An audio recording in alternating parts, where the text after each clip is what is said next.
I'll yield the questions on health issues to Dr. Amoth. But as far as our system of quarantining or not quarantining countries around us, we do not deal on country to country basis. We deal on it on the basis of that the fact is that everybody coming into Kenya, irrespective of which country they come from, must come with a COVID-19 negative test. And we have given that allowance. We have got an East African protocol that involves Tanzania before. And I can tell you that originally the problems that we had was some countries insisting on no testing because they are saying there is no COVID, therefore no testing. But nobody can come here without a test. So irrespective of internal policies in the different countries, they can follow the policies that they deem fit. But as far as testing is concerned, you must have a COVID-19 test, irrespective. Otherwise, you will be quarantined for 14 days. It doesn't matter where you are coming from. I would like to ask Dr. Amoth to respond to the issue of expectant medics. There are two medics here also. The senator is also a medic.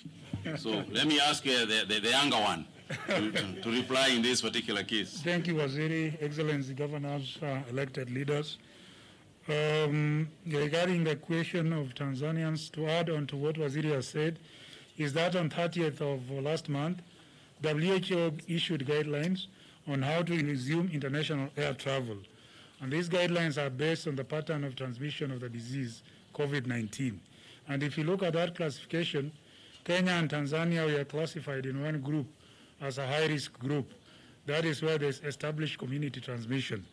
And therefore, somebody departing from a country with community transmission and arriving in a country where there's community transmission, there is not much difference in terms of epidemiological trends of COVID-19. That is another basis on which we allowed Tanzania, as our sister country, to be able to come in, but with a COVID test, as Waziri has said. Looking at even the figures, remember we've even allowed people from the United States, which is reporting higher cases of community transmission. That is because we are in the same criteria of classification that we allowed them to come in. Not forgetting that we have put into place proper measures at our ports of entry to ensure that we prevent importation of cases. Ginger, lemon, honey, again good because those are sources of vitamins and micronutrients. But the message to take home from today is that there's still no cure for COVID. I will not stop taking you from taking your ginger, your honey, or your lemon as many times as you want. That for sure is not a treatment or a cure for COVID. Regarding healthcare workers, including the pregnant women, pregnancy is included as one of the conditions in which you have depressed immunity, because a pregnant mother carries a baby who has a 50% genetic constitution from the father and 50% from the mother. So pregnant women are at a higher risk of getting a severe form of COVID-19.